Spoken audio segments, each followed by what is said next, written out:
Hello class 8, welcome to your English class. Today we are going to discuss the first chapter of your English book, Honeydew. The title of the chapter is The Best Christmas Present in the World.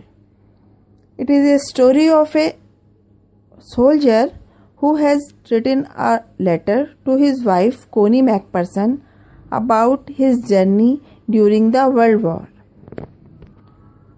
The letter was written during the First World War when on a Christmas Eve both the armies decided to make peace and celebrate Christmas. The narrator of the story went to a junk shop and purchased a roll-top desk which was in bad condition. The narrator started it preparing on Christmas Eve and found a letter in its drawer. He read the letter. It was from Jim Macpherson to his wife Connie as written on top. After reading the letter, he found that Jim Macpherson was a leader of the England army and he described that England and Germany were engaged in a war, but on the Christmas morning a wonderful thing happened, and about this wonderful happening he had written in the letter.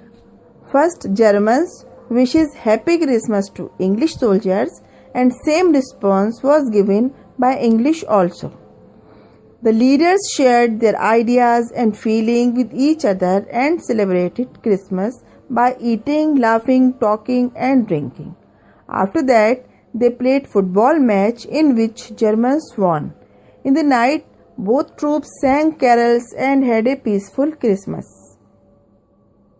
The author decided to give this letter to Jim's wife Beth. He went to the address which was written on the letter envelope, where he found that an accidental fire caught in the house and she was in nursing home. He rushed to nursing home, where he found Jim's wife. As she was grown too old in the waiting of his husband, he mistook the author by understanding him as Jim, his husband. When narrator met him, she declared him as best Christmas present in the world. Question number 1. What did the author find in a junk shop? Answer. The author found a very old 19th century roll-top desk in a junk shop. It was made of oak. It was in a very bad condition. The roll-top was broken into several pieces. One of the legs was clumsily mended and there were scorch marks down one side. Question number 2. What did he find in a secret drawer? Who do you think had put it there? Answer. In a secret drawer of a roll-top desk, the author found a small tin box. There was a piece of lined notepaper sellotaped to its top. It had Jim's last letter, received January 25th, 1915. To be buried with me when the time comes, written on it. Most likely it was put there by Mrs. Jim Macpherson, who was Jim's wife. Her name and address were on the envelope inside the box. Page number 14. Question number 1. Who had written the letter, to whom and when? Answer. Jim Macpherson had written the letter to his wife Connie Macpherson on December 26, 1914. Question number 2. What was the letter written? What was wonderful thing that had happened? Answer. Jim wrote the letter to tell his wife about a wonderful thing that had happened on Christmas Day. The British and the Germans were engaged in a war, yet on this day both the troops met in no man's land. It was a thing of wonder because right in the middle of a war, the warring soldiers were making peace. Question number 3. What jobs did Hans Wolff and Jim Macpherson have when they were not soldiers? The answer is Hans Wolff was from Doresdorf. He played the cello in the orchestra and Jim McPherson was a school teacher from Dorset. Question number 4. Had Hans Wolf even been to Dorset? Why did he say he knew it? Answer. No, Hans Wolf had never been to Dorset. He had learnt all about England from school and from reading books in English. Question number 5. Do you think Jim McPherson came back from the war? How do you know this? Answer. No, it is most likely that Jim McPherson did not come back from the war. In the sellotaped notepaper, it was written that the letter was Jim's last letter. Connie McPherson did not receive any more letters from him. It indicates Jim McPherson's demise. The incident took place around the earlier part of the World War in which the Germans had been victorious, which implies the defeat of the British and the demise of Jim McPherson.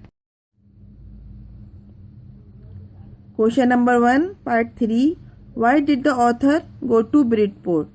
The answer is, the author went to Bridport because that was the address where Mrs. McPherson lived. The address on the letter read Mrs. Jim McPherson, 12 Copper Beaches, Bridport and Dorset. He wanted to give that letter back to her. 2. How old was Mrs. McPherson now? Where was she? Answer. Mrs. McPherson was 101-year-old. She was in a nursing home in Burlington House on the Dorchester Road on the other side of town. Page number 16, question number 1. Who did Connie McPherson think her visitor was? Answer. Connie McPherson thought that her visitor was her husband Jim. Question number 2. Which sentence in the text shows that the visitor did not try to hide his identity? Answer.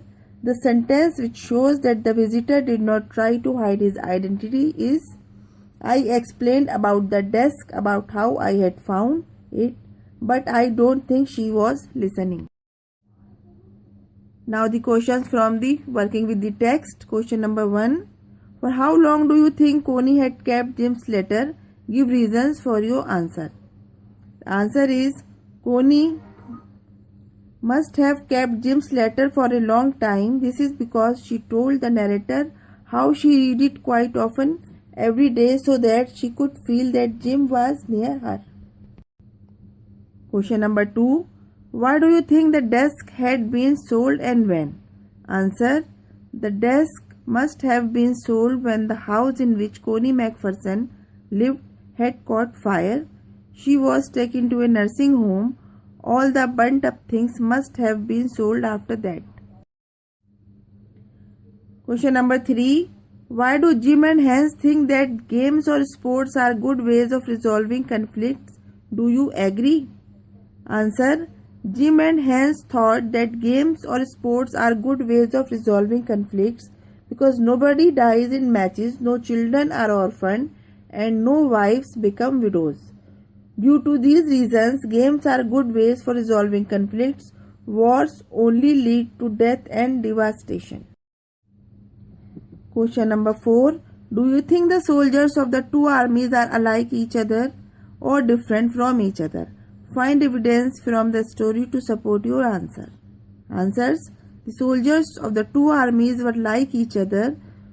Below are some instances from the story to prove. Number 1. Both the armies celebrated Christmas. Number 2. Both the armies shared their food and spent time together in smoking, laughing, talking, drinking and eating. Number 3. They played a football match and agreed that conflicts and disputes may be resolved by a football match. Number 4. They agreed about the negative aspects of war and longed peace.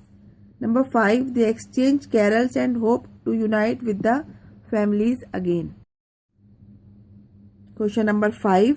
The various ways in which the British and the German soldiers become friends and find things in common at Christmas. Answer. The British and the German troops celebrated Christmas with each other. They enjoyed each other's food. All of them were smoking, laughing, talking, drinking, and eating. Hans Wolf and Jim McPherson shared the cake Connie has baked. They talked about Bathsheba, Gabriel, Oak, Sargent, Troy, and Dorset. They even talked about the books they liked. They agreed about everything. Both the troops played a game of football for which both Hans and Jim cheered, clapped hands, and stamped feet. They also exchanged carols at night. In this way, they celebrated Christmas together, finding a lot in common between them. What is Connie's Christmas present? Why it is best Christmas present in the world? Answer. The narrator came to see Connie and gave her the box. She mistook him of her husband, Jim. She thought that Jim had come home for Christmas. This was Connie's Christmas present. It was the best Christmas present in the world for her because Jim had written in the letter that he would come home on Christmas. He had read that letter several times every day to feel that he was near her. Now that he was finally there with her, she was extremely happy. So write down these questions and answers in your notebook and learn them. Thank you. Bye bye.